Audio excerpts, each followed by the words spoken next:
Madam President, we meet this week at a critical time for our country and for our world. There are wars raging in Europe, the Middle East. China poses a growing threat to the U.S. and our interests in the Indo-Pacific. And we're currently facing the worst border crisis in U.S. history. We're feeling the consequences of these crises all over the country. In New York City, we witnessed illegal aliens attack members of law enforcement and then brazenly flaunt obscene gestures on camera to all of America. In Boston, an illegal alien who crossed the border in December of 2022 was arrested by ICE after raping a handicapped citizen. Pick your city. Pick your state. My home state of North Carolina, we've seen a 22% increase in drug overdose deaths, the highest level ever recorded. This is primarily due to deadly fentanyl that was produced in China, then transported into our country through an open southern border on President Biden's watch. Police departments from Charlotte to Raleigh, they've uncovered tens of thousands of pounds of fentanyl, enough to kill every man, woman, and child, not just in my home state of North Carolina, but in this whole country. Now, in order to tackle the challenges both at home and abroad, the Senate and the White House, they attempted to craft an agreement to deal with this border crisis. Senator, my friend and colleague from Oklahoma, Senator Lankford, he did the best he could considering the ideologies of those that he was negotiating with. But unfortunately, Senate Democrats are still beholden to progressive ideologies and ideologues who believe in open borders. Now, this term progressive, that's a perversion of the term progress, isn't it? Especially since it leads the other side of the aisle down a path of chaos and tragedy. For example, President Biden has taken 94 executive actions that transform the border from a place of relative security to a place of lawlessness. That might be progressive, but friends, it ain't progress. It might be progressive, but it's not progress to live in a nation where children die of accidental fentanyl overdoses before they even learn to drive a car. It might be progressive, but it's not progress to allow terrorists, cartel members, and human traffickers to roam freely in communities around this country. But when it comes to our side's recent history, the Republican House, they acted. They passed H.R. 2. But at the end of the day, it's Democrats who refuse to agree to any provisions that would meaningfully secure our border.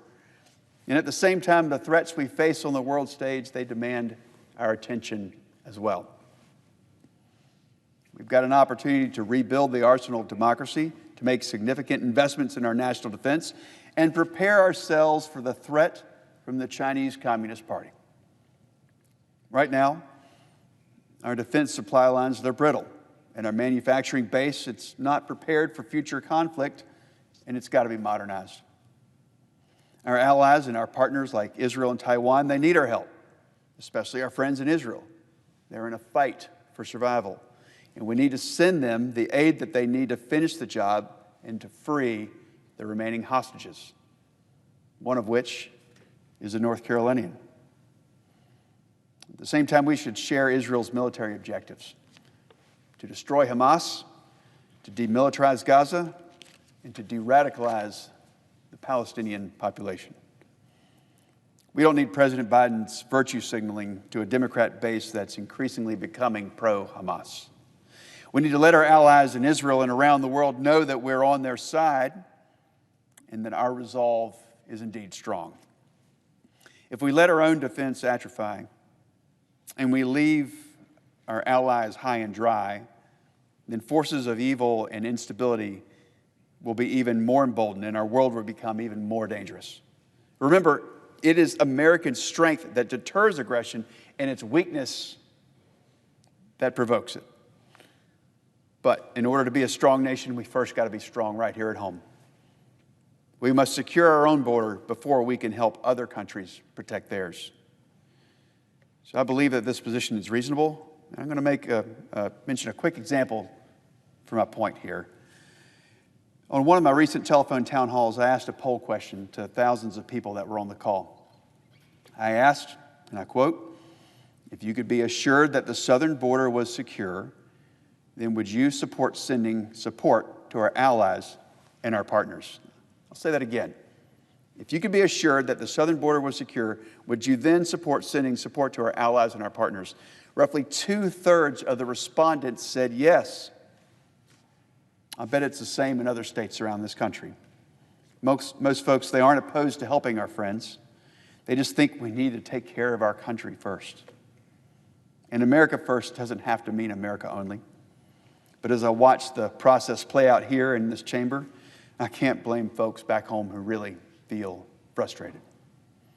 The Senate's initial deal, which at least attempted to address the border crisis, was then replaced with a bill with zero border provisions at all. And to date, there's not been a full amendment process as was promised. For example, I think it would be outrageous to allow a single U.S. taxpayer dollar to flow to Gaza while Hamas terrorists hold American citizens hostages. But this amendment and many others, they're not even going to be considered. The truth is that this entire process, it's not working. The only viable path forward is for Congress to force President Biden to get serious about border security. And then for the American people to see this situation at the border start to get better. And until that happens, we find ourselves locked in a stalemate as the world burns. We can't accept this. Yeah, we want to help our allies and our partners, but to keep our nation strong, we must always put America first. I reserve the balance of my time.